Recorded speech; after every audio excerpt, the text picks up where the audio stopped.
Gente, um prazer imenso estar com vocês, conforme eu falei. Gratidão à professora Soraya. É uma honra, né, estar aqui compartilhando com vocês, então, essa experiência e falando da prática clínica, da fisioterapia na prática clínica. E nós vamos começar. Para a gente falar da prática clínica, nós precisamos, a Soraya já me apresentou, nós precisamos entender o que é essa prática clínica, né? A prática clínica, então, é o dia a dia, o cotidiano do fisioterapeuta. E para que esse fisioterapeuta tenha sucesso, para que ele tenha resolução nos propósitos a que ele se dispõe, ele precisa ter uma série de conhecimentos. É muito importante o domínio de várias áreas dentro da fisioterapia e especificamente do que nós vamos abordar hoje, que é a fisioterapia aquática. Porque a fisioterapia aquática, ela requer todo o conhecimento necessário à atuação do fisioterapeuta e alguns que vão além, né? Então, a gente precisa somar tudo isso. E quais são esses conhecimentos? Principalmente, propriedades físicas da água. Sem compreender as propriedades físicas da água e os efeitos fisiológicos da imersão, a gente pode, muitas vezes, colocar os nossos pacientes em risco. Então, é condição sine qua non. Tem que saber de propriedades físicas da água e de efeitos fisiológicos da imersão. Claro, a gente vai ter que dominar também a avaliação funcional, a anatomia, a patologia, conhecer as indicações, as contraindicações, os cuidados, né? Para que a gente possa realmente levar um paciente para a água. Então, eu vou voltar um pouquinho. Por exemplo, contraindicações. Eu tenho que saber que uma das propriedades físicas da água é a pressão hidrostática e que ela vai aumentar o retorno venoso. E que se eu tiver um paciente, por exemplo, com insuficiência cardíaca congestiva, isso vai estar prejudicando o meu paciente ao invés de estar trazendo benefícios. Vou contar uma história rapidinho para vocês. Quando eu me mudei aqui para Florianópolis, eu comecei a atender numa clínica e uma fisioterapeuta aquática saiu de férias. E ela me pediu, tu não pode atender meus pacientes? Eu falei, claro, vai ser um prazer. E eu recebi uma senhora, a ficha de avaliação dela, né, o prontuário trazia que ela tinha uma artrose de joelho e que estava tudo bem, não tinha mais descrição nenhuma da condição de saúde dela. Eu levei ela para a água e comecei a passar os exercícios. Só que os meus exercícios, no meu preceito de trabalho, de atuação no cotidiano, é reunir benefícios, reunir vantagens. Então, eu não posso tratar só daquele joelho. Era uma paciente com sobrepeso, com fraqueza de cadeia posterior de tronco, que não conseguia, que estava sempre curvadinha, com encurtamento de cadeia flexora anterior, né, com sobrepeso. Então, eu levei ela para a parte um pouco mais funda da piscina e pedi para, além de ela pedalar, fazer movimentos com os braços. Então, eu elevei a frequência cardíaca dela. Coloquei ela num nível mais profundo para que não houvesse impacto no joelho. E o fato de ela estar com um flutuador, um cinturão de flutuação sem tocar o pé no chão, já vai recrutar fibras musculares de cadeia posterior extensora de tronco. Não sei se vocês estão acompanhando o meu raciocínio. Só que, em lugar nenhum do prontuário dessa paciente, e nem a fisioterapeuta, me passou que era uma paciente de insuficiência cardíaca congestiva. E essa paciente, literalmente, teve uma síncope. E eu tive que chamar o SAMU para atender essa paciente. Então, todos os detalhes são fundamentais. Eu tenho que ter certeza daquilo que eu estou fazendo. Eu preciso registrar, anotar, lembrar de todos os detalhes que os pacientes forem passar, para que a gente possa ofertar o melhor que a gente tem para esse paciente. E para que eu possa saber o que fazer, por exemplo, com um paciente como esse.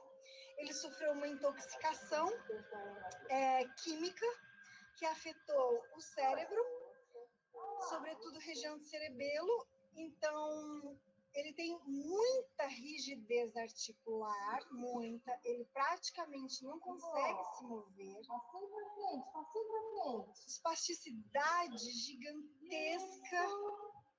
Tá? E o que a gente faz com um paciente desse dentro da água? Ele não consegue ficar em pé, né? Então, o que eu faço com um paciente desse? Qual é a profundidade de piscina que eu tenho que colocá-lo? Que movimentos eu preciso fazer? Que cadeias musculares, que grupos musculares eu preciso ativar? Como que eu posso melhorar a qualidade de vida dele? Né? Então, vejam, muito difícil, ó, para uma pessoa que não caminha, que não deambula, isso, conseguir se equilibrar em pé, ainda que ele esteja fazendo, ó, um tensionamento de trapézio, que dá para perceber, isso é a glória para eles. É uma sensação de liberdade, de competência física indescritível. Então, eu não posso trabalhar com ele no raso, eu preciso ter alívio total de descarga de peso, né, o máximo possível, para que ele tenha essa leveza, para que o empuxo o ajude a diminuir o peso corporal, para que ele possa desenvolver uma funcionalidade que é a marcha, né? Então, a gente tem que saber de tudo isso. Que nível eu vou levar o paciente, nível em termos de profundidade, que velocidade de execução de movimentos, quais os grupos musculares que eu vou recrutar e quais são os riscos de eu levar ele para uma piscina. Como que eu posso? Ó, vocês estão vendo a cifose dele? Eu preciso estimular essa cadeia extensora fortemente, porque é um paciente que fica sentado numa cadeira ou deitado numa cama todos os dias. Ele é pesado, ele é rígido, a família não consegue. Então, olha só, olha como eu consigo trabalhar. Por que eu preciso fazer com que ele suba no banco? Porque é interessante para mim ter um pouco mais de peso sobre as articulações. A gente tem que pensar que uma pessoa dessas que é acamada começa a sofrer com osteopenia. Ele precisa do efeito pisoelétrico, né? Além de estimular toda a musculatura posterior. Então, eu ainda estimulo ele a fazer uma extensão cervical, porque também é uma região pouco trabalhada. Por que eu uso uma caneleira com pesos? Porque ele precisa de estabilidade. Se não tiver esse peso no tornozelo e membros inferiores, para ele acertar o banco, fica difícil. Então, todos esses detalhes nós precisamos pensar para proporcionar o máximo para os nossos pacientes. Nós temos que conhecer a biomecânica, sobretudo a biomecânica subaquática, né? Que ela tem seus diferenciais em relação ao solo, aos exercícios de solo, né? Na água, a gente vai ter contração concêntrica e concêntrica, sempre. A resistência da água ela é tridimensional, então nós temos que saber quais são os movimentos que o nosso paciente tem condições de fazer e aqueles que ele não tem condições. Que tipos de exercício? Esse é um paciente que precisa de um exercício ativo, passivo, ativo resistido, né? O que nós queremos? Quais são os níveis de profundidade? Quais as velocidades de dos exercícios, quais os materiais que eu posso utilizar, o que cada material me proporciona, qual que me proporciona apoio, qual que me proporciona resistência, qual que me proporciona flutuação, né? E conhecer os métodos e técnicas. Então, eu posso utilizar Bhajan, eu posso utilizar Halowick, eu posso usar o Otsu, eu posso usar o Aichi, eu posso usar o Water Pilates, hidroativação, estabilização espiral na água. O que eu vou proporcionar e como que eu posso unificar o conhecimento proporcionado por todos esses métodos e técnicas especificamente para aquele paciente? É nisso que eu tenho que pensar. E uma dificuldade que eu tive muito acentuada no início da minha vida profissional é que eu tinha feito todas essas formações E todas essas formações preconizam, esse é um método, essa é uma técnica, é assim que tem que fazer, desse jeito. Primeiro passo, segundo passo, terceiro passo, e isso, Isso gente, é verdade, Liz. A gente ouve isso mesmo. mas eu chegava na frente dos meus pacientes, Soraya, e falava, meu Deus, mas não dá para fazer isso com ele. Então eu não vou poder aplicar a técnica, não vou poder usar o método, porque não funciona. Então, assim, o que a gente tem que absorver é o conhecimento e trabalhar, moldar esse conhecimento para que ele se adeque à realidade daquele paciente e para que ele possa trazer benefícios. Não, porque, né, eu vejo muita gente, e essa foi uma dor muito grande minha com o Watson, que tem que ser passo 1, passo 2, passo 3, passo 4, passo 5. Não funciona, para mim não funciona, porque tem paciente que não consegue, a espacidade é muito grande, eu não consigo fazer a pegada desse jeito, então eu tenho que ir adaptando. E não quer dizer que seja errado, né? Sim. Inclusive, eu acho que por causa dessa angústia, desculpa te interromper, mas eu acho que por causa dessa angústia de nós terapeutas mesmo, inclusive essas técnicas estão mudando a abordagem.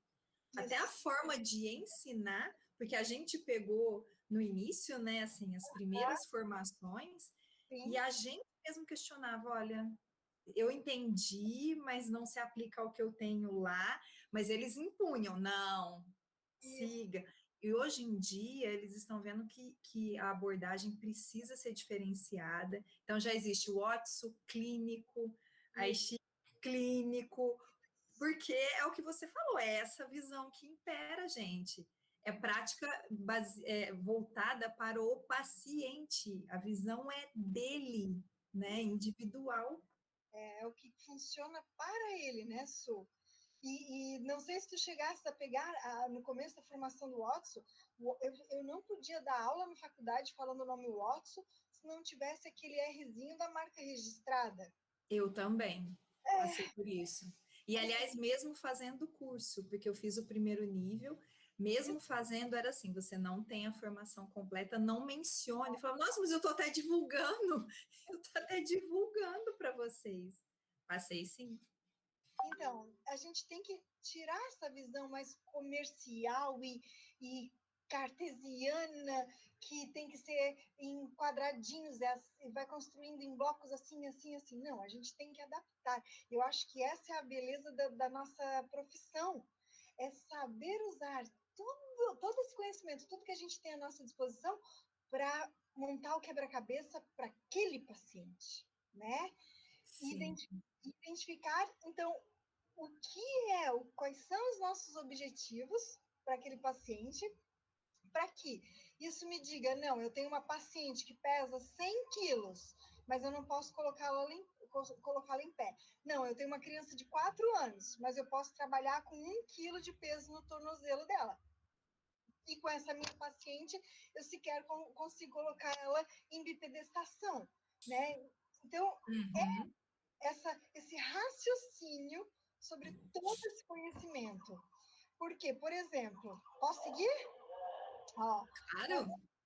uma sessão de Watson aqui com essa paciente, uma paciente com cadeirante, né, devido ao sobrepeso dela, ela tem insuficiência cardíaca congestiva, ela tem também uma capacidade vital reduzidíssima, abaixo de 1,5 litro, o que para a água é considerado uma contraindicação. Então, eu sei que eu tenho que fazer toda uma adaptação e achar a melhor posição dela na água para que ela não tenha dispneia, né? Se eu colocá-la em pé, ela sufoca. Só que é o momento em que ela se sente livre, que ela sai da cadeira de rodas, que ela sente os movimentos, né? Porque acamada e cadeirante o tempo todo com sobrepeso, as pessoas não conseguem.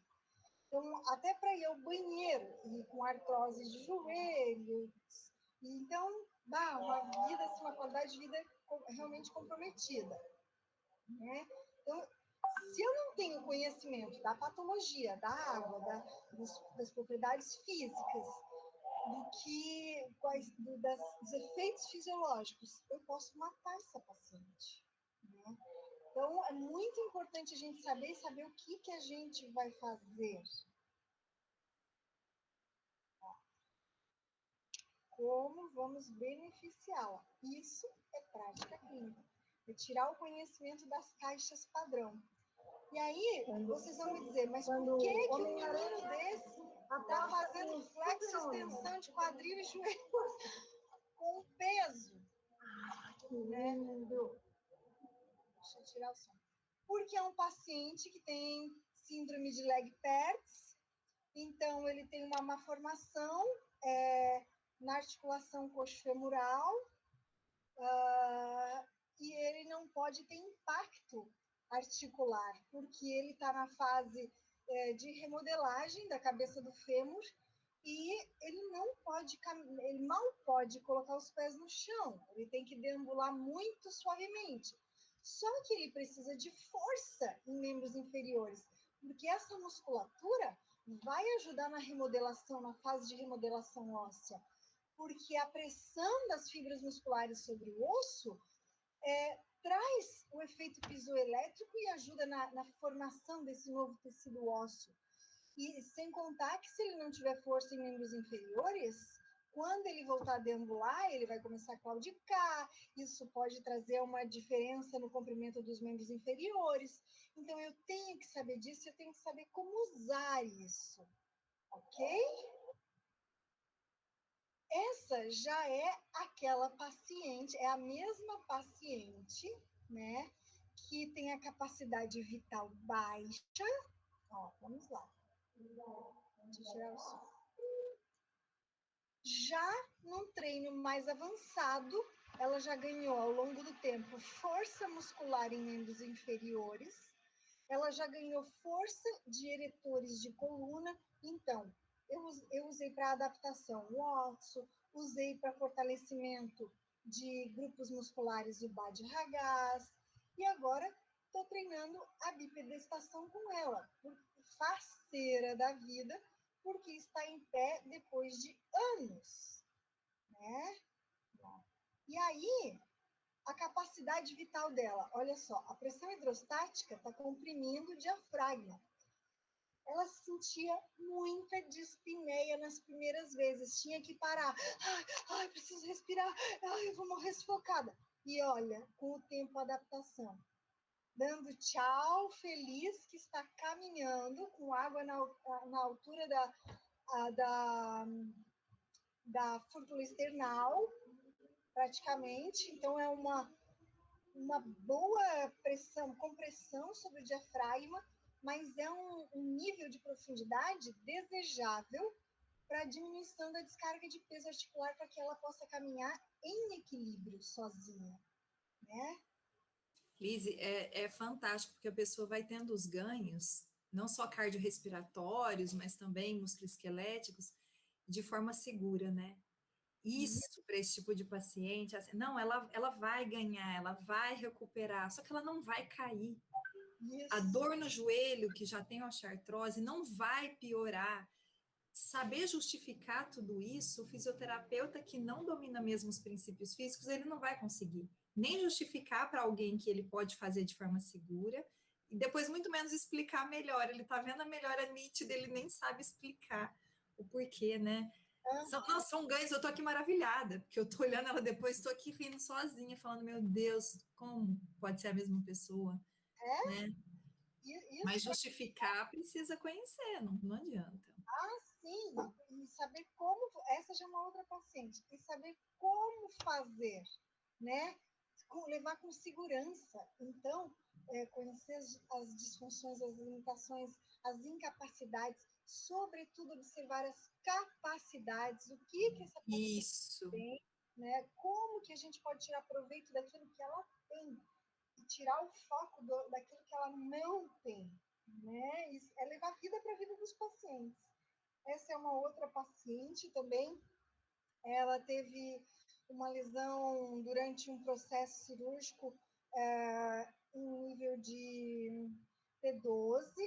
Então, ela teve uma pequena lesão nervosa durante a cirurgia e ela também não consegue ficar em pé no solo, mas uma fraqueza muscular muito grande, mas na água ela faz absolutamente tudo.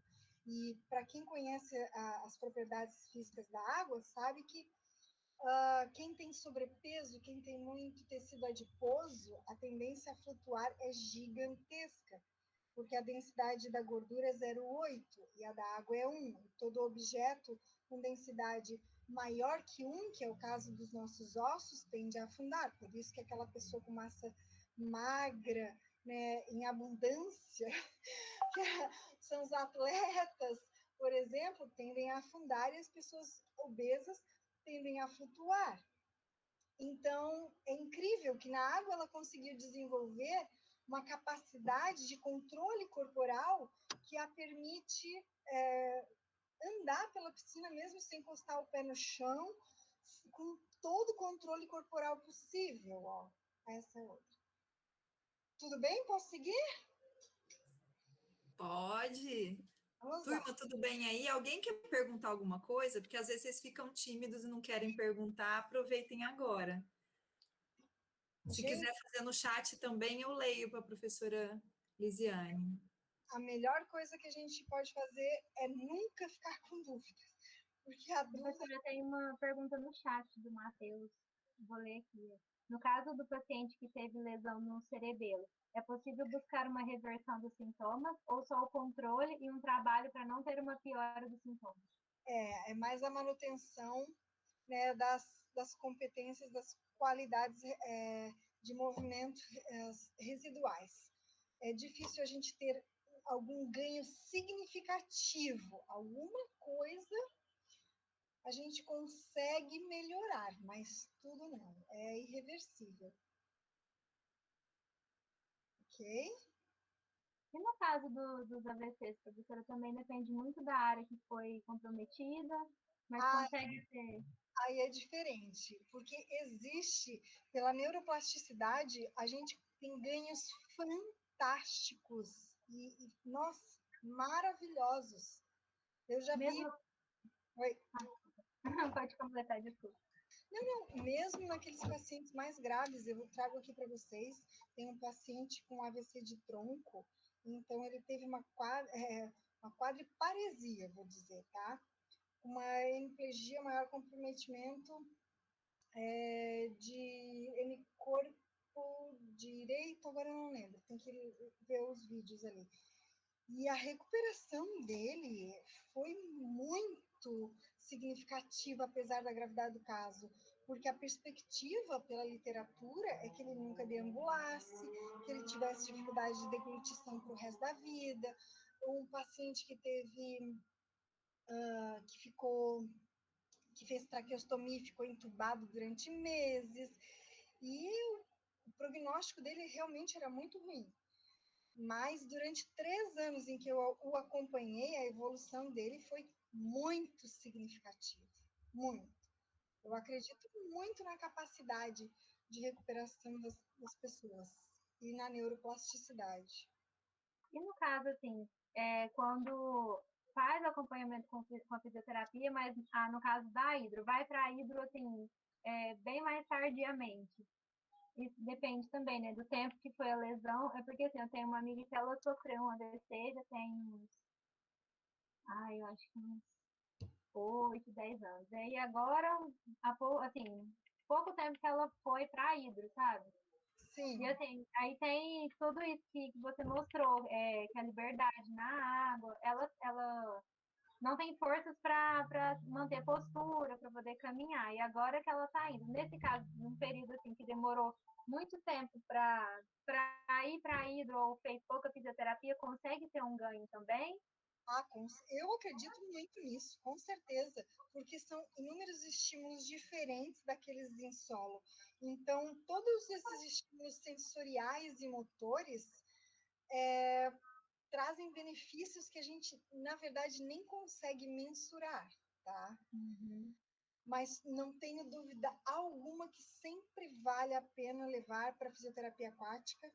porque a gente sempre tem benefícios. Se tu, na tua avaliação, na tua consulta fisioterapêutica, se na tua avaliação cinesiológica funcional, tu percebe que a pessoa tem indicação para o tratamento fisioterapêutico aquático, não tenha dúvida em levá-la para a água, que algum ganho ela sempre vai ter. Sempre, gente. Tirando as contraindicações absolutas e tomando os cuidados necessários, indicados, tipo infecções, algum tipo de contaminação, febre, tomando esses cuidados, por exemplo, esse paciente de AVC de tronco que eu falei para vocês, ele é diabético. E eu nunca, na minha vida profissional, tinha lido artigos ou prestado alguma atenção em que diabético tem predisposição a fazer otite externa maligna. Vocês já viram isso?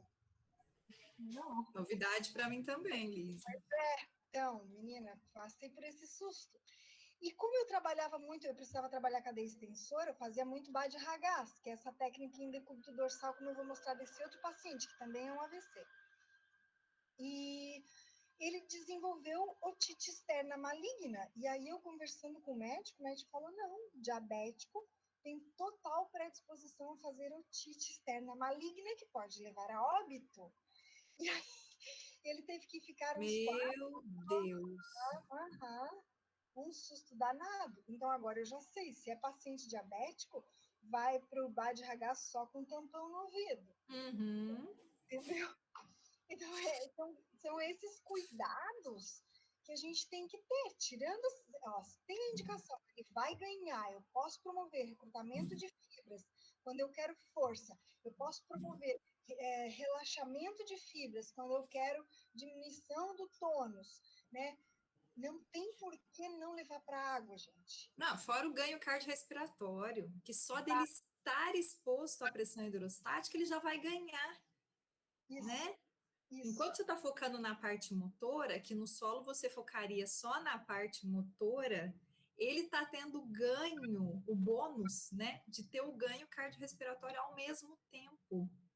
Só por isso já justificaria a ida para a água mesmo nos casos crônicos, tardios, né? Porque a gente pensa AVC é tempo dependente e essa angústia acompanha a gente, né?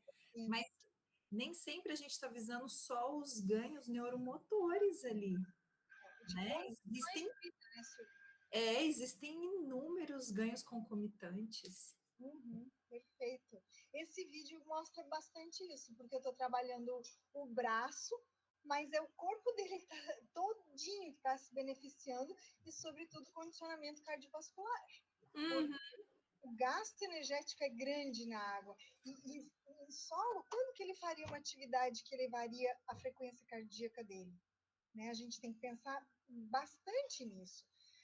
E essa é a grande vantagem da água. Vamos pensar em nós mesmos.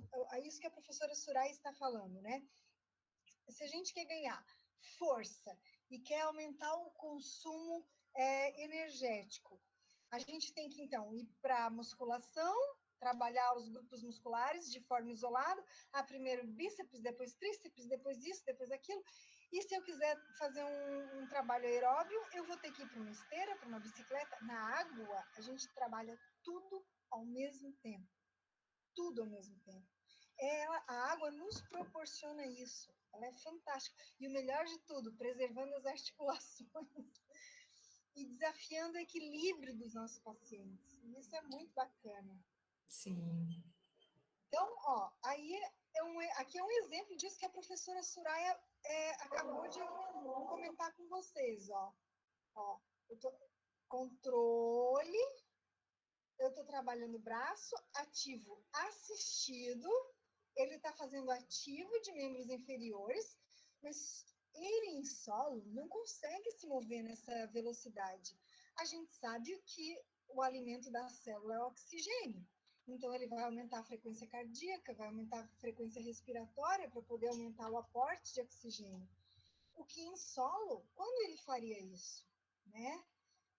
Então, eu vou escolher que tipo de exercício eu quero, se é passivo, se é ativo assistido, se é resistido, se é complexo, que engloba mais de um tipo de exercício, se eu quero exercícios proprioceptivos, de equilíbrios ou de deslocamentos dentro da água. De que é o deslocamento, né? O deslizamento é quando o paciente está em decúbito dorsal na água, ele desliza de um lado para o outro. O deslocamento é quando ele está na posição vertical, ele caminha, deambula, se desloca dentro da água. Aqui eu trago um exemplo para vocês de uma menina com paralisia cerebral, o tônus hipertônico, uma espacidade, vocês vão ver, importante. No começo, ela não tinha nem controle de cabeça, eu precisava segurar a cabeça dela o tempo todo. E então eu precisava promover o relaxamento muscular para diminuir essa hipertonia, para daí conseguir fazer o recrutamento muscular, os movimentos que eu precisava. E aí, para uma criança espástica, tá nadando. Se movimentar dessa forma,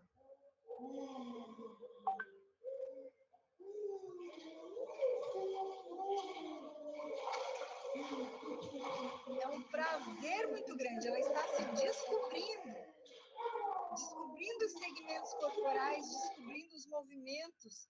Em solo, ela não experienciava isso.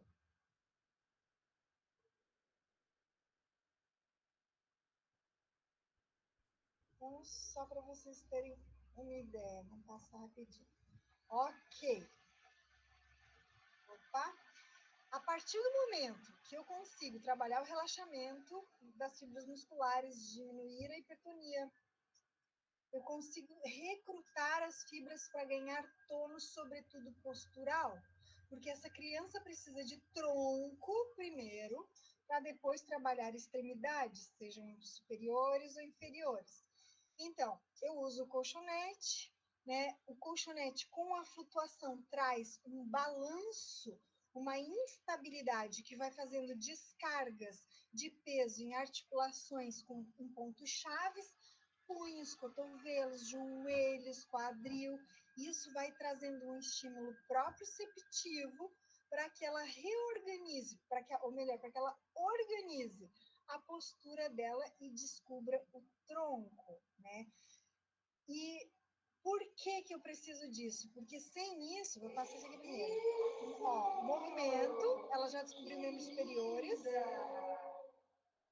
Ela mesma já se mantém na postura de extensão. Ela está usando eretores de coluna, né? E sem isso, eu não conseguiria isso. Ó, foi o primeiro dia que ela ficou em pé com a força das pernas dela. Que fofo. Não é? Isso não é. Tem presente maior que a gente pode ganhar. Não. Né? Então, e a partir daí é que ela começa a poder ir para um andador, né, terapêutico, né, não um andador um andador, e poder ter sustentação em membros inferiores, começa a usar o tronco para se comunicar. Então, ela abraça com a cabeça, ela tem movimento de tronco para poder se comunicar. E é isso que a gente busca. Essa é uma outra criança que chegou para mim com um histórico assim, que às vezes a gente não entende como que existem a importância, gente, de a gente ter uma formação acadêmica sólida e de ter um olhar humano para o paciente. Essa é uma menina de 4 anos, ela tinha 4 anos na época. Ela chegou para mim sem diagnóstico clínico, ela estava indo para um ortopedista pediátrico, porque ela tinha um histórico de quedas frequentes.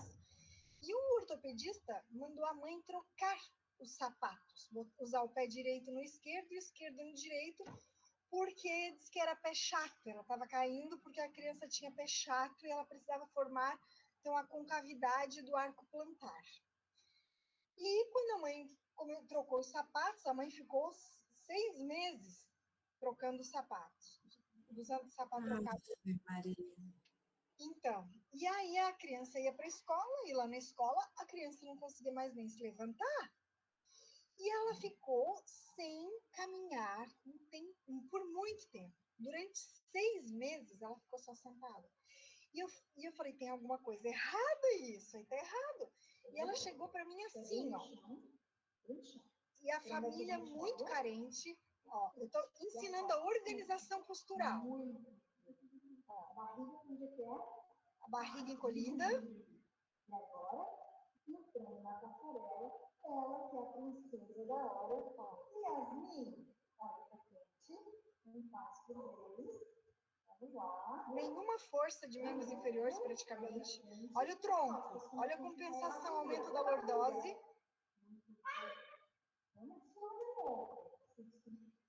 Cadê o tronco dessa criança? Cadê a coroa na cabeça? Coroa na cabeça para se manter ereta. Onde é que a gente vai agora? Passo primeiro, então, olha para frente. Você vai para baixo aqui, ó. Olha para frente, lá para baixo. Barriga para dentro. Costinhas, costas. Muito bem. Depois de um tempo, equilíbrio já tem força de membros inferiores, já tem força de tronco, sobretudo de eretores, para fazer extensão, para se manter equilibrada. Ela tinha muito medo de soltar, porque ela estava acostumada a cair.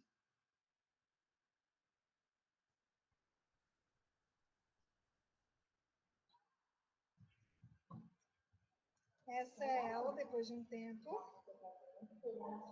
E, gente, a família muito, muito humilde. A mãe fazia limpeza em casas. A mãe descia do morro, da favela, não tinha estrada para chegar na casa. A mãe obesa trazia a criança no colo e pagava 2 vezes por semana. Ela só fez fisioterapia aquática, essa menina. Ela não fez o tratamento concomitante associado. Vocês conseguem perceber? Ó, a marcha posterior já. Ó, é outra coisa. Aí, nesse meio tempo, ela foi para uma neurologista. E aí foi feita uma análise genética e se descobriu que ela tinha uma síndrome congênita de Charcot-Marie-Tooth. Vai de novo. Tem deficiência no qual a inervação do tibial anterior é comprometida, né? E aqui... Ó, opa, aqui a filmagem tá péssima, porque é a família que faz, não sei se vocês conseguem ver, mas foi o dia que ela andou sozinha na água pela primeira vez, ó. Não sei se dá para perceber, gente. Que eu não encosto nela, ó. Tá dando sim, Lise. E ela caminha.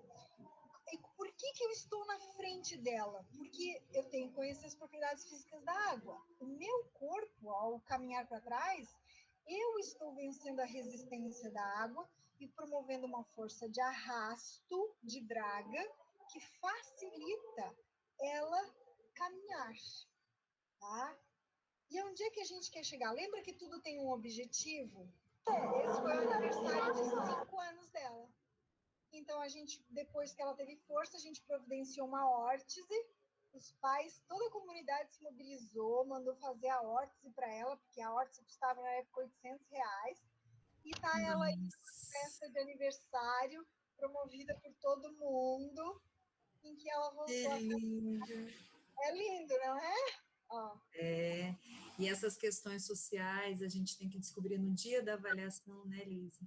Quando a gente faz aquela pergunta básica sobre os dados pessoais, indiretamente a gente está buscando todas essas informações, porque isso influencia no tratamento, sim, né?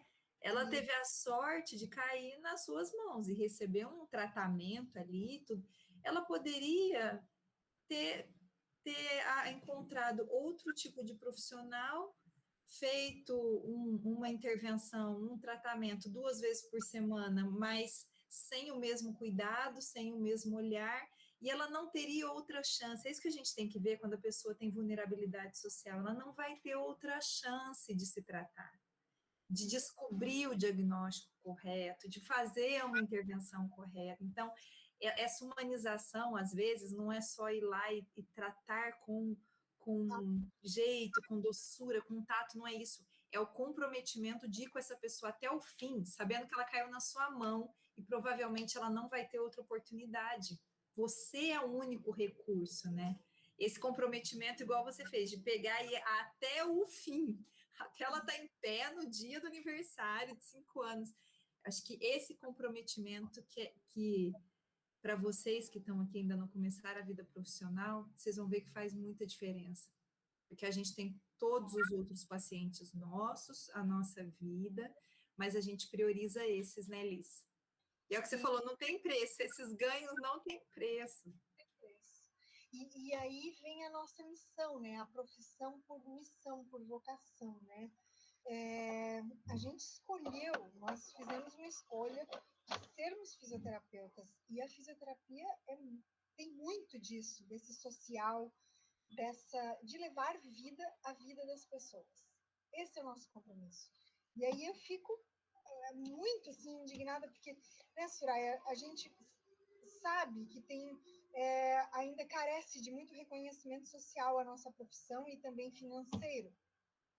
Muitas pessoas, fisioterapia isso, fisioterapia aquilo, vai morrer de fome, não sei o que, não sei o que.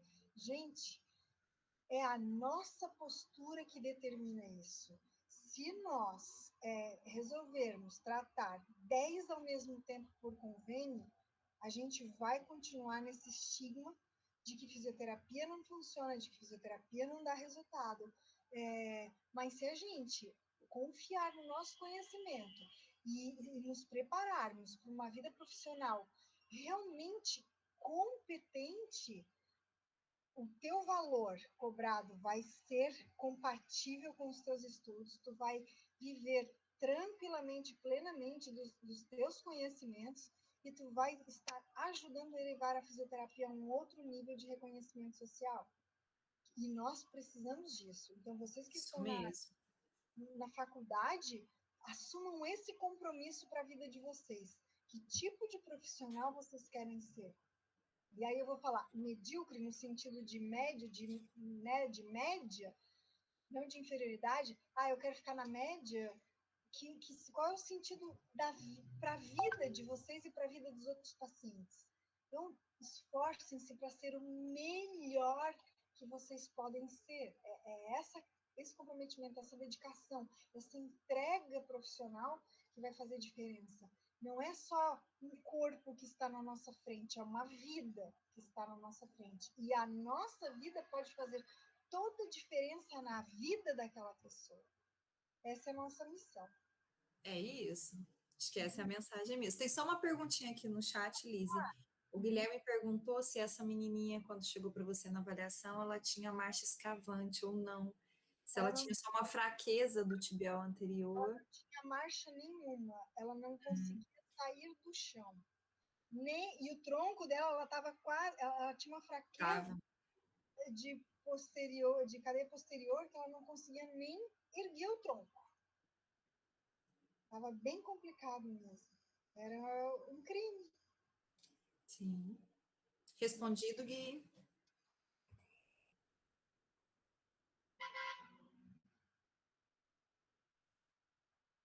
Sigo? Dá sequência aí, Lise. Então tá. E aí, gente, olha, essa é uma paciente também com uma hérnia cervical que sofreu uma intervenção cirúrgica e teve um contratempo cirúrgico, e ela provavelmente uma secção parcial do feixe nervoso. Então, ela teve também uma quadriparesia, né? Então, uma lesão bem alta, primeiros meses em cadeira de rodas, sem controle de esfíncter algum, e ela evoluiu muito. Então, no raciocínio clínico, da prática clínica, eu preciso saber o que eu tenho que ganhar primeiro, né?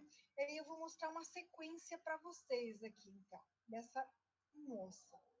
Ela não tinha controle de tronco, então eu preciso trabalhar primeiro tronco, né? Esse controle de tronco. Vocês vão ver que o lado afetado, o hemicorpo afetado, mais afetado foi o esquerdo. Aqui já tem 6 meses da lesão, então ela já tinha estava fazendo fisioterapia de solo depois que ela veio para a área. Então eu trato o tronco, Depois, por que eu estou usando uma resistência gigantesca no membro inferior esquerdo? Ó? Porque essa resistência me traz propriocepção para a movimentação. Então, ela tem uma fraqueza de glúteo médio, de adutores, de glúteo máximo, mas é uma forma de dar estímulos proprioceptivos. Quando ela avançou e já ganhou um pouco mais de equilíbrio, ó, eu trabalho com esse desafio de controle motor, os dois macarrões, para trazer essa simetria de controle motor. Porque eu quero que ela tenha controle igual para os dois lados e tenha equilíbrio. Ó, ela cai, mas só o fato de ela manter o macarrão embaixo dos dois pés já é um avanço. Olha o esquerdo, como é fraco e abre, né? Já é um avanço. E não adianta queimar a etapa, né, Lisa? Não, passo a passo. Passo a passo, né? Vocês vão ver a mão, o punho bem característico. Então, aqui, ó. Agora eu já tenho uma marcha. Olha a quantidade de flutuadores e a densidade, né, desses flutuadores que eu estou usando. Por que eu ergo as mãos? Para dificultar ainda mais a marcha e desafiar ainda mais o equilíbrio. Mas ela já consegue trazer, movimentar, porque esses flutuadores, gente, eles conferem uma resistência gigantesca. Então tem que ter muita força de musculatura adutora e também extensora para poder empurrar, para trazer para a linha média e depois empurrar para baixo, ó. Aí aqui, esse vídeo tá com algum problema, ele não tá rodando, tá curto, cortou. Mas aqui, ela já está nadando com nadadeiras, né? Então, ela já está usando carga simétrica para a gente chegar nisso aqui, ó. Ó. Fazendo descarga de peso para subida com 8 quilos de lastro. Então, é muita força que ela precisa ter em membro inferior para fazer essa subida escalonada. São diferentes níveis. Gente, ela tá linda. Ó. Nossa, mas tá fantástico mesmo. Né? Que vídeo lindo, né? E olha o controle de tronco, né? Olha o equilíbrio já. Ó. Imagina a satisfação de uma paciente dessa, né? Em que, assim, é uma intercorrência cirúrgica, não era o esperado, você acorda e tem a surpresa. Uma mulher jovem, que tinha uma hérnia discal só. Então, assim, olha isso. E aí a gente imagina a satisfação de uma pessoa dessa, de ter começado daquele jeito e estar agora com 8 quilos fazendo esse exercício. E olha, outros segundos aí. E com controle, enfim, muito grande, ó, que a maior dificuldade dela, glúteo médio, tá? E olha onde a gente chegou. Além dos 8 quilos, né, Su? A velocidade. Uhum. A espasticidade interfere muito no controle motor. Muito. Então,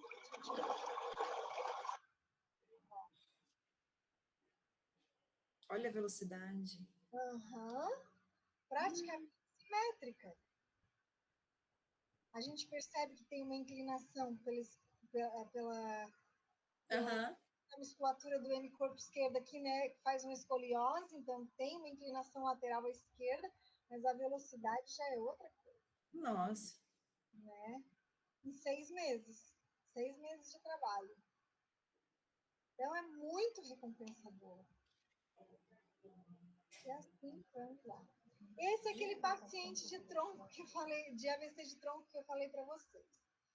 Então, né, o que nós trabalhamos com ele? Ó, braços, que era a queixa principal dele, ele tinha muita dor no ombro, pela espacidade, a rigidez articular era gigante, então trabalhando muito ombros, para ter mobilização, né, articular.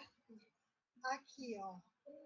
Gente, isso aqui, esse movimento para uma pessoa que foi condenada a ficar numa cama, sem falar, sem conseguir comer, sonda nasogástrica. E Nossa. olha só, rotação de tronco completa. Dissociação de cintura pélvica e escapular é uma coisa muito difícil para um paciente desse. E ele já gira, né? Faz rotação longitudinal. E tranquilo. Então, assim, aqui é Halloween que eu estou treinando. Eu ia falar isso agora, eu ia falar, vocês estão lembrados da rotação longitudinal do Halloween? Uhum. E assim a gente vai fazendo as nossas adaptações. Eu ainda estou chocada com a paciente anterior com 6 meses, Lise. Pus aqui no chat porque eu ainda estou chocada com 6 meses. Mas ela é muito dedicada. Ela é um exemplo, para mim, da força de vontade. Porque eu dizia, não, já deu. E ela dizia, não, eu quero mais. Nossa. Eu chegava a ficar 3 horas com ela na piscina. Uhum. É porque quando a gente pega um caso desse e coloca 6 meses, ninguém imagina que é aquela pessoa, né? Não dá, assim. Eu fiquei imaginando aqui e falei assim, meu Deus. E ela como, né? é o tipo de pessoa assim, ó. Ela acordava às 6 da manhã, colocava aulas de pilates, yoga online e ia para o chão e tentava fazer. Ela queria, ela estava focada, determinada na recuperação. Viu, gente? Morram de vergonha. Incluo aqui, me incluo no grupo. Eu também. Morram de vergonha de ver uma pessoa dessa fazendo isso. Aqui, esse meu paciente, só para vocês verem a dificuldade, a rigidez articular dele em descer, né, a escada. Essa aqui é uma técnica que eu fui lá no Canadá me informar, mas é de um terapeuta da República Tcheca, que se chama estabilização espiral. E eu trouxe, eu adaptei para a água. A gente usa elásticos. É muito simples. Muito simples. Muito simples. Então explica porque eu nunca vi. Ninguém nunca viu, Guria. Ninguém nunca viu. Eu tive uma sorte danada. Os elásticos, eles fazem uma tração, né? Uma força de tração. E a gente estimula toda a cadeia posterior aí na água, né? Só com esses elásticos. Então, eu tenho 4 elásticos, ó. Olha o esforço dele, né? Para se manter em pé. E assim, é com o braço afetado. Que ele está segurando. Então, ele tem que mover o elástico. Ó, eu estou dando um apoio no pé para que ele se mantenha estável, mas eu vou tirando os apoios. Então, é ele que tem que se manter. E o elástico tende a voltar e ele tem que manter. Isso. Só que tem vários movimentos que a gente consegue fazer nesse elástico. Mas vários. É muito bacana e é muito simples. E lá no Canadá, cada elástico custava $150 canadenses. E aqui eu usei elástico de motoboy de R$5 cada. Brasileira, né? Brasileiro é brasileiro, gente. Aí ele tá com 3, ó. Então, imagine para ele, ó, fazer esses movimentos, ó. E aí tem, não sei se nesse vídeo tá, eu acredito que sim. O final, quando ele já consegue fazer a extensão total do tronco em supino na água, sem a parede. Então ele vai ganhando, ó, a cadeia extensora. Gente, mas isso é muito legal, não sei se vocês estão percebendo, é porque assim, a pessoa não está treinando só força, não é um treino de ganho de força, é controle motor. Então, enquanto a pessoa vai ganhando resistência muscular, ela está ganhando controle motor. Isso para controle de equilíbrio postural, é muito forte, porque o estímulo do elástico, você vai contra o elástico, mas não é uma resistência pura igual um teraband. O tempo todo ele tende a voltar. Então a pessoa fica recrutando o músculo toda hora, é como se ela estivesse tendo uma aferência, né? Um estímulo aferente a todo instante. Exatamente. Nossa, é muito diferente isso, hein? Olha ele já com os pés na parede da piscina. Vocês estão vendo que ele está afastado, não está no banco. É ele que está se mantendo com a força de extensão, né, de joelhos, recrutando toda a musculatura posterior. E isso é fantástico. No Diferente. Vocês solo, entenderam, gente? Vocês querem perguntar para a professora Elisiane? Porque eu nunca tinha visto essa técnica, eu não conhecia. Creio que dos outros professores de vocês ninguém vai conhecer. eu acho Nem o que professor do Unival, que é de cinésio. Ele não vai conhecer para mostrar. não, sinceramente, eu nunca vi ninguém no Brasil falar de estabilização espiral. Nunca, nunca. É incrível, assim, e é muito fácil. Mas o raciocínio não é fácil, né?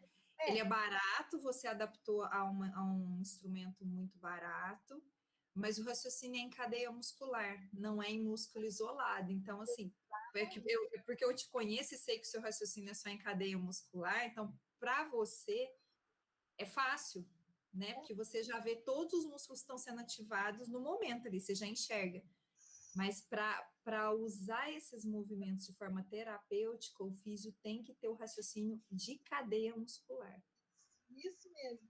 É tirar o Né? máximo proveito de um simples movimento. Isso, falou Pode, tudo. a gente pode ficar ali, ó, né, naquele, só botando de novo, aquilo que tu falou. Quantos músculos, deixa eu ver, quantos músculos glúteos, né? Olha os glúteos sendo ativados, eretores de coluna, cintura escapular, extensores de cervical, todos os músculos de cintura escapular, braços, pernas, panturrilha, tudo, gente, é tudo ao mesmo tempo. Seguimos agora. Uma pacientinha, eu aqui, muita gente fala, Elisiane, mas tu tá na água, por que tu usa o tatame? Gente, com criança eu uso muito tatame. E aí eu tenho tatames de diferentes densidades, então diferentes níveis de flutuação. Por quê? Ó, eu afundo o quadril dela, ela não tem força de reta abdominal para levantar, né? Então, eu afundo onde está o quadril para facilitar essa subida de tronco. Então, eu estou usando fibras mais superiores de reta abdominal, tem peitoral sendo recrutado, mas para chegar nisso aqui, ó, aqui eu já estou com 2, vocês percebem? Então, ele não afunda tanto, para que ela possa já se levantar. Mas essa não é a forma correta de levantar. Não, correta é de lado, né? Mas eu preciso trabalhar reta abdominal com ela de alguma forma, e ela não vai falar, não, ela não vai dizer, então tá, agora eu vou fazer 3 séries de 10 no tronco, né? Aí os balanços, os movimentos rápidos para controle de musculatura flexora lateral de tronco e ganho de equilíbrio de tronco, porque sem tronco não tem movimentos de extremidades. Eu preciso de tronco, ó. Aumento a velocidade para frente e para trás, então. De um lado para o outro, ó. Vou passar um pouquinho. Aqui ela já... Aqui trabalhando cadeia extensora. Descarga de peso em membros inferiores, nos joelhos, né? Ponto articular, joelho. Oh! Isso é uma força incrível para essa menina, gente. Um esforço enorme para ela. Já em 4 apoios. Claro, gente, para ela poder. A água no rosto é um estímulo à extensão. Só que para eu poder ter segurança de que ela não vai engolir ou né, fazer uma estenose de glote, como já aconteceu comigo com uma criança. Ave Maria.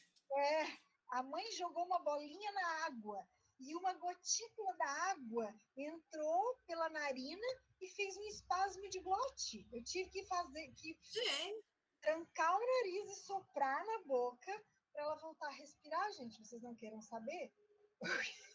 Então, assim, ainda bem que esse tipo de coisa acontece com você. Porque comigo aconteceu uma vez só e eu tive que chamar o SAMU. Para mim, bastou para a vida. Bastou para a minha vida. Com você acontece assim, 5, 6 episódios. Comigo bastou um. eu não quero mais nenhum. Não, tem que dar conta do recado, né? Então, ali eu tive que fazer uma adaptação, molhar, fazer controle respiratório, né? Tudo isso previamente, para chegar nesse resultado. Ó. E aí a resposta vem, né? A água encosta na boca, encosta no rosto e estimula a extensão cervical. A resposta vem, né? E aí, ó, isso foi a mãe mandou ela pela primeira vez se arrastando sozinha na praia. Né? Uma criança que não tinha controle corporal algum. Porque a gente faz na água visando a função na vida real, né, Liz? Exatamente. No solo, na vida real. Exatamente. Deixa eu ver. Pena que eu não tenho videozinho dela, depois a gente já estava treinando marcha.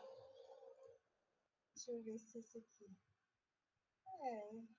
Esse aqui, tudo bem. Vamos lá, esse aqui já é. Professora, Oi? uma curiosidade. O Pode que falar. que é aquela fita azul colada na coluna dela? É um kinesiotaping. É uma fita que estimula o tensionamento, o recrutamento das fibras musculares. Então, é como se fosse um band-aid, mais ou menos explicando grosseiramente, só que ela é uma faixa elástica. Então, a gente pega origem muscular e puxa ela sem colar lá para inserção, tá? Então, tem que ver se tu quer estímulo ou se tu quer relaxamento. E aí, tu cola ela e ela vai te dar como se fosse um suporte ao músculo. Atletas usam muito, quando tu tens uma lesão muscular, tu quer retirar a sobrecarga do músculo, por exemplo, ele funciona como um tensor, ele te ajuda a manter o músculo posicionado sem causar sobrecarga. E para as crianças que precisam de recrutamento muscular, é um estímulo proprioceptivo, sabe? Deu para entender mais ou menos? Entendi sim, obrigada. De nada, imagina. Podem perguntar, gente. Então, é o kinesiotaping, tá? Se quiserem pesquisar depois, compra na internet os rolinhos, mas tem toda uma técnica para colocar, porque tem que saber bem a origem e inserção muscular, tá? Não sei se queres complementar, Suraya. Não, Liz, eu acho que é isso mesmo, é ficar a informação de que é um método proprioceptivo. E no caso das crianças, a gente quer esse estímulo porque a gente quer ativar essa musculatura. Exatamente. Perfeito. Bom, vamos lá. Essa é a coisa, é a cocota, minha cocota, é a coisa mais fofa. Ela é cheia de pulseiras, brincos, laços e, nossa, uma lady. Ela sofreu um AVC intrauterino, gente.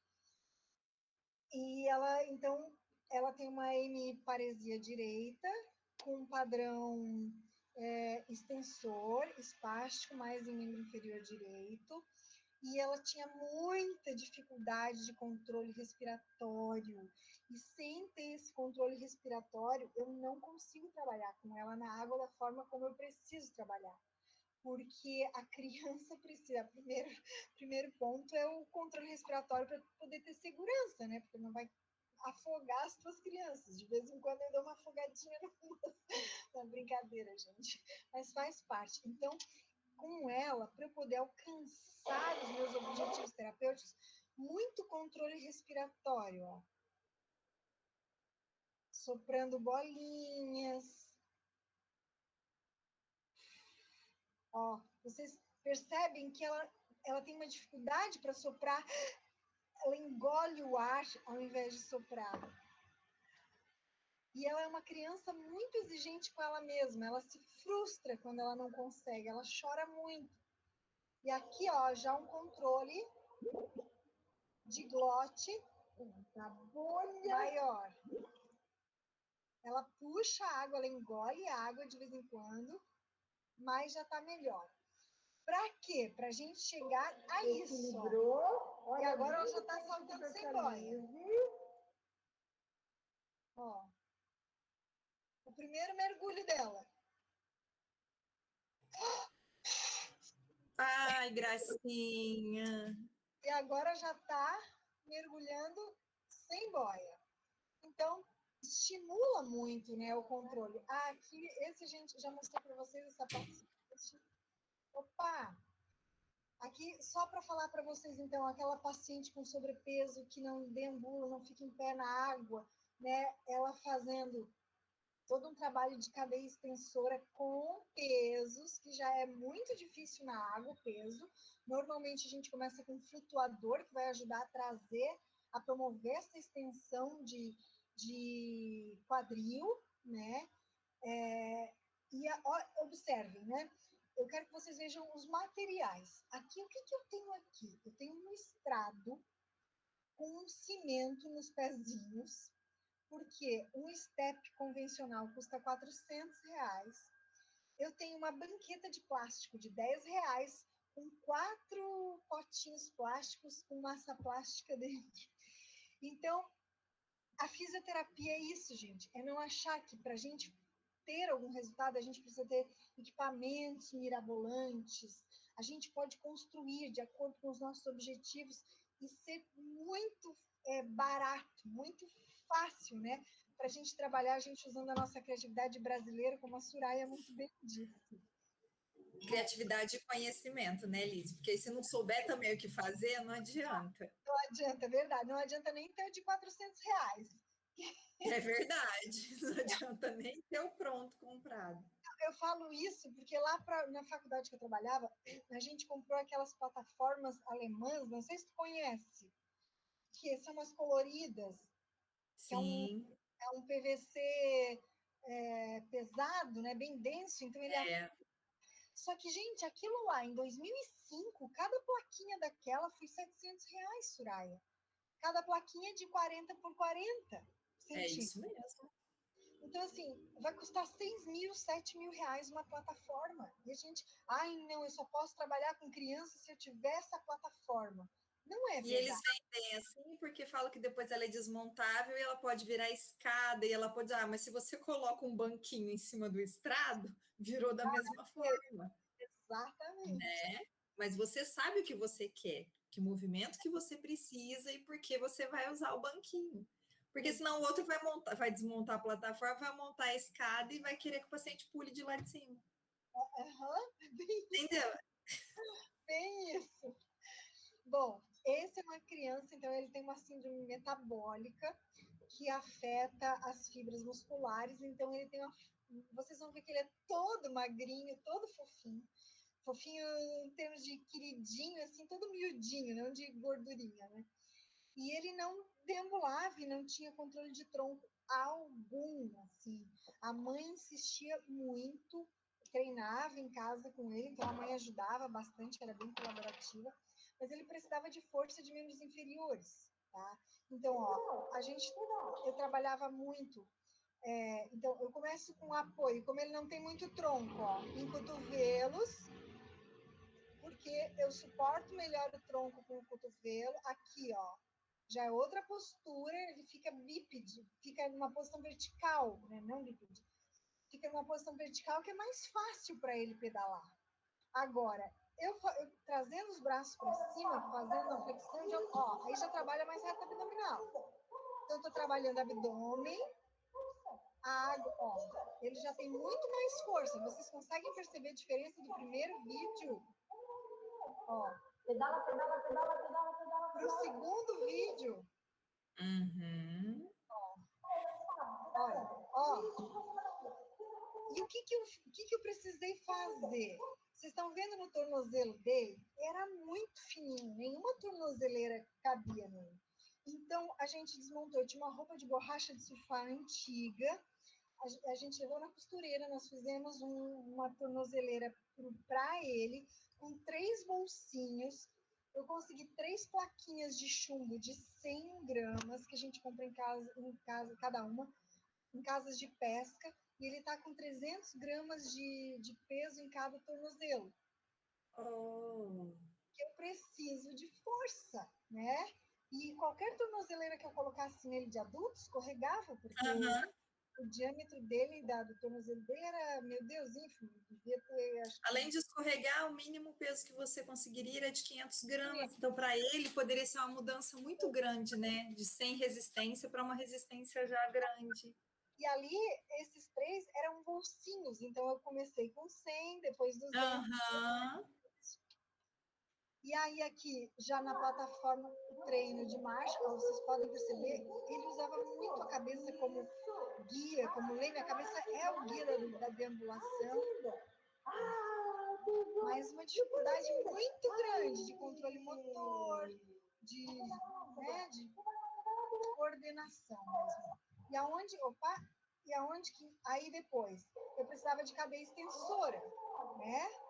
Então, a prancha para esse treino de musculatura extensora. Para a gente chegar onde?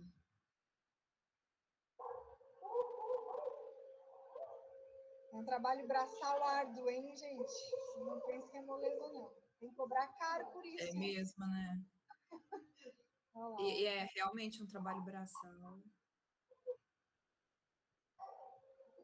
4 apoios, mas bastante controle de extensão.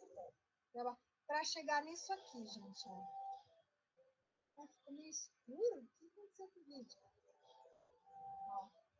Esse é ele caminhando, a vitória, né, dele e da família. Meu Deus, gracinha. Fofo, né? Fofo demais. Mas chegou onde queria, né? Alcançamos. Opa! Aqui também um paciente de mielo, 12 anos, mas ele é enorme, gente, é muito grande.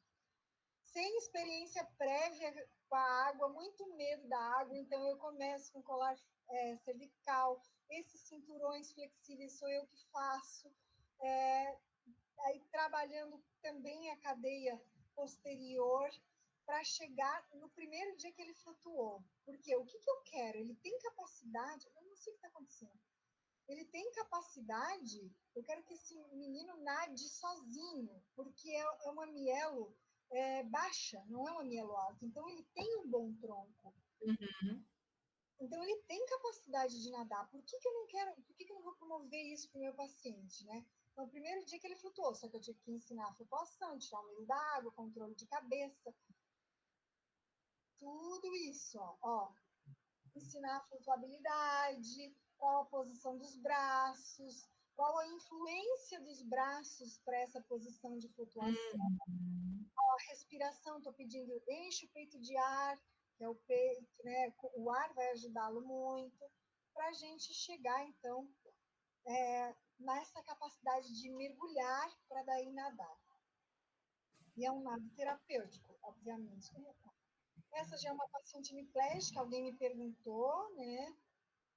Então, eu gosto muito de estímulos proprioceptivos, eu uso muito o elástico com os hemiplégicos, e também, ó, esse é um paciente de 90 anos, que precisa também, ele cai muito. A gente, com a idade, né, o padrão flexor é dominante, é predominante, então ele tende a cair. E aí a gente trabalha aqui a cadeia extensora. Querido, ó, empurra, empurra, membros inferiores também. Esses são alguns exemplos, gente. E assim, por mais que não haja movimento, eu não sei por que está acontecendo isso. Né? Ó, esse é um paciente PC flácido. E olha o prazer que ele sente em estar em pé. Eu sou o exoesqueleto dele, eu caminho por ele, mas a sensação dele, vocês conseguem perceber o prazer no rosto dele? E ó, eu acho que essa é a primeira criança que eles veem aqui que é flácido, né, gente? Acho que é o primeiro PC flácido. Todos os outros exemplos foram espásticos. Sim, eu só tenho ele de flácido. É muito raro, na verdade.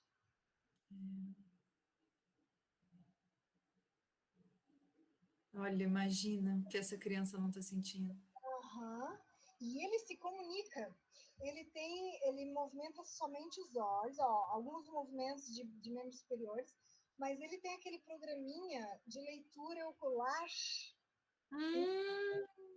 no computador. Então, a gente consegue... Ele em casa, a mãe pergunta, né? Tu gostou da água hoje? Como foi? E ele responde. E ele tinha adorado. Ah, não! Aham. E ele responde. Lindo. Porque, gente, essa criança fora da piscina Não faz nada. é uma criança que ela fala assim, bom, esse corpo não faz nada.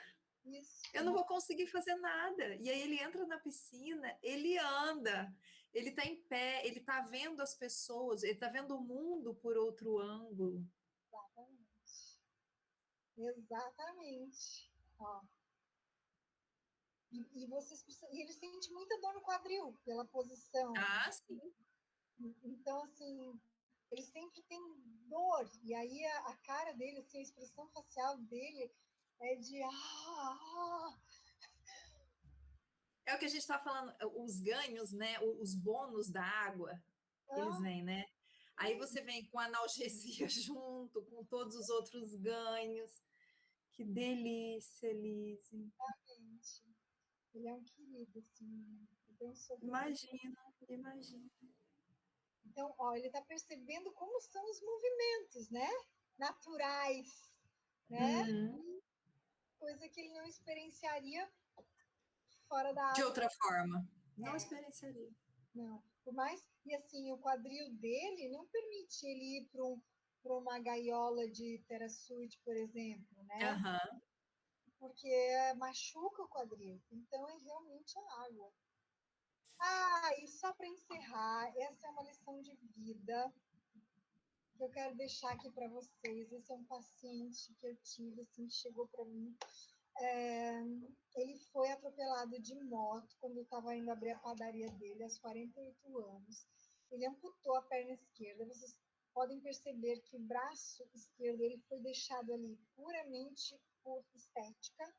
Ele teve uma lesão de plexo gigantesca, ele não tem nenhum movimento, tá? E ele perdeu 90% da visão. Ele ficou 4 meses em coma, uma fraqueza gigantesca, ele era pele e osso, ele não tinha controle de tronco nenhum, quando ele chegou na água. Mas ele, assim como aquela moça que teve a intercorrência cirúrgica, um exemplo de superação. Aí que tá a força de vontade, né? Eu quero, eu posso, eu faço. Essa é a piscina do prédio dele. Então, a gente fez lá na piscina da clínica e depois a gente... Porque não adianta só, ele tinha uma vida muito ativa, era atleta, surfava, mergulhava, nadava, andava de barco, fazia slackline. Então, ele queria continuar vivendo essas experiências. E, poxa, como fazer isso numa piscina que tem uma, né, dá para observar lá atrás, uma escada de marinheiro? Então, a gente foi para o prédio dele, para ele aprender a entrar sozinho na piscina, aprender principalmente a sair sozinho da piscina, como que ele podia subir para a cadeira de rodas da borda da piscina depois, adaptou, e o resultado foi esse, gente. Vou mostrar para vocês. Olha que incrível!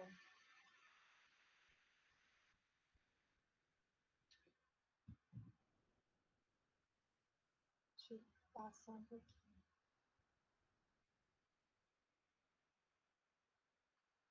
Ó.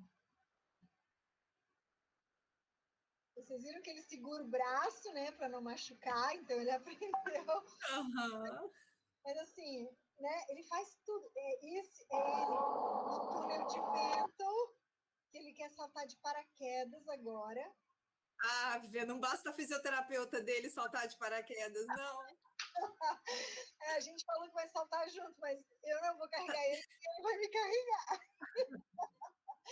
Vai dar problema.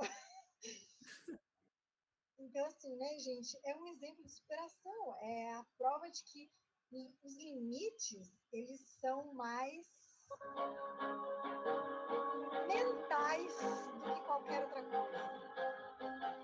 Aí ele indo com o caiaque dele, tem uma casa na lagoa, a vida dele não é...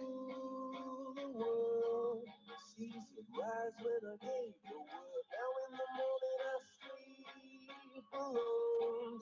Sleep the streets I used to own.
visão. Então, ele precisa do guia, né?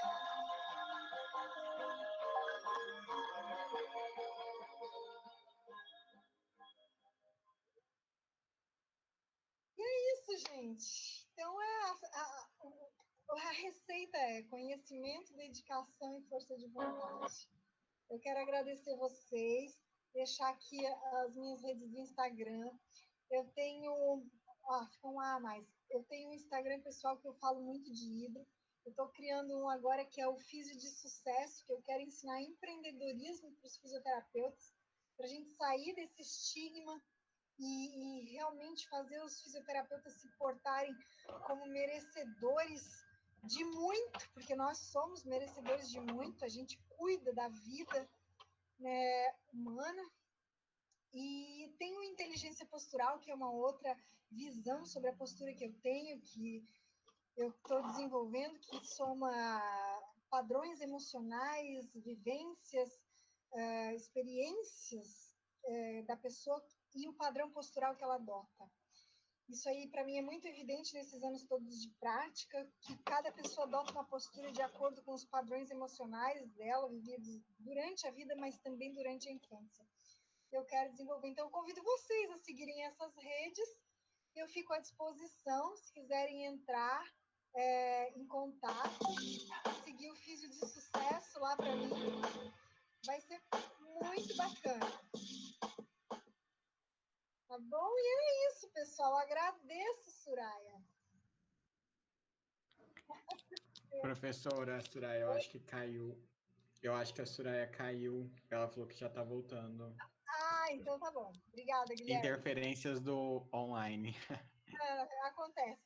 E daí? Mas foi maravilhoso. Obrigada. Ai, Lise, fim do filme, me cai aqui a minha internet. Ai, meu Deus do céu, eu vou estar desesperada. Mas foi bom que vocês não me viram chorar. Porque, gente de Deus, é demais, assim, pra gente, né? Do que a gente reclama na nossa vida, né? Exatamente. São os motivos que a gente tem para não lutar, para não ir atrás daquilo que a gente quer, né? É isso. E eu vendo, assim, o papel do fisioterapeuta de motivar o paciente. Você falou isso no início da aula, mas, assim, ver as capacidades, as potencialidades e estimular isso faz toda a diferença. Uma pessoa que fazia tudo o que ele fazia, por um trauma, por algo abrupto, para de fazer, se ele ficar com foco, eu vou reabilitar, né? A gente usa muito esse verbo e acha bonito, e às vezes ele nos coloca em maus lençóis, porque ele leva a pessoa a focar nas incapacidades que ele tem agora. E aí, quando você vê alguém com um guia, pilotando um jet ski, entrando e saindo da piscina sozinho, tudo isso ele é capaz, ele nadava, ele fazia, ele surfava. Então... Tem uma perna, e a gente às vezes tem tudo e não vai, não faz. Pois é. Ensinamentos para a gente, ensinamentos de vida. A gente tem que viver, gente. E é isso, eu agradeço vocês imensamente. Por favor, se valorizem. Saibam que a capacidade de cada um de vocês é infinita. O limite, ele está dentro da gente. Nós que colocamos, não existe limite. As provas estão aí, né? E acreditar sempre na capacidade de recuperação. Nosso cérebro, nosso corpo, e o que tem além disso que a gente não conhece, é muito gigantesco, muito poderoso. Né? Exatamente. Construir a realidade. Liz, eu sei que você tem paciente agora, mas eu tenho que ler, porque os meninos estão tudo colocando aqui, que aula incrível, obrigada, que máximo. E assim, muitos não se expressam aqui no vídeo, né, em áudio, mas eles estão colocando no chat, e assim, faço deles as minhas palavras, e falo agora em nome da turma toda. Obrigada por tudo, eu já sabia que não seria diferente te conhecendo. Então, obrigada pelo cuidado de trazer para os meninos tantos filmes de patologias tão diferentes e trazer tudo de forma tão positiva, motivadora, como você é mesmo, bem ao seu estilo. E que fique essa mensagem, eu acho que inclusive para ir finalizando, até a disciplina. A gente ainda vai ter mais alguns encontros, mas independente da fisioterapia aquática, que fique o que a professora a Lisiane disse agora, que é a gente saber se valorizar como profissional, não ter tempo ruim quando for para se dedicar. A gente sempre fez isso a vida inteira, né, Lise? Nunca houve final de semana, ou chuva, ou distância que nos impedisse de estudar e nos capacitar. E a gente vê agora o quanto isso fez diferença. Isso. Tenho certeza que a Lise não se arrepende de nenhum minuto dedicado ao estudo, à capacitação, eu também não. E isso faz profissionais serem como ela. É um orgulho para a gente ter na fisioaquática pessoas como a Lisiane, porque a gente sabe que fortalece a área e traz para a fisioterapia uma respeitabilidade muito grande com relação aos outros profissionais. Em uma equipe multiprofissional, um profissional só se destaca quando ele mostra competência. É claro que é aliada à humanização, a essa visão tão positiva, mas se não houvesse competência, o resto seria só maquiagem, seria só enganação. Faz de conta. Então, não faz de conta exatamente. Que fique essa mensagem para vocês. Elise, obrigada novamente, de coração, por essa tarde deliciosa, por todo o conhecimento e por ser tão generosa em compartilhar o que você sabe. Ai, obrigada, Su. Eu quero dizer, ó, eu estou compartilhando todos esses vídeos, essas histórias no curso online, que depois eu mando para vocês aí os links para vocês conhecerem. Faltou o café. Ai, que legal. Manda sim, eu mando para a turma. O Guilherme é do presencial, né, Gui? Falta essas coisas mesmo. Isso é E depois low carb, que agora eu estou na low carb. Ó, eu mando para a turma, e se Deus quiser, quando voltar no presencial, em um evento aqui em Uberaba, você vem, e aí você abre uma janela nessa low carb sua da vida, porque aqui não vai ter disso. Uberaba merece, vocês merecem. Pode Merece. Um beijo no coração de vocês. Lise, obrigada de coração. Beijão. Muito obrigada. Tudo de bom. Tchau, tchau. Depois manda o link da inscrição. Mando sim, pode deixar. Muito obrigada. Beijo, gente. Beijo, Kelly. Até mais, Kelly. Obrigada, beijo.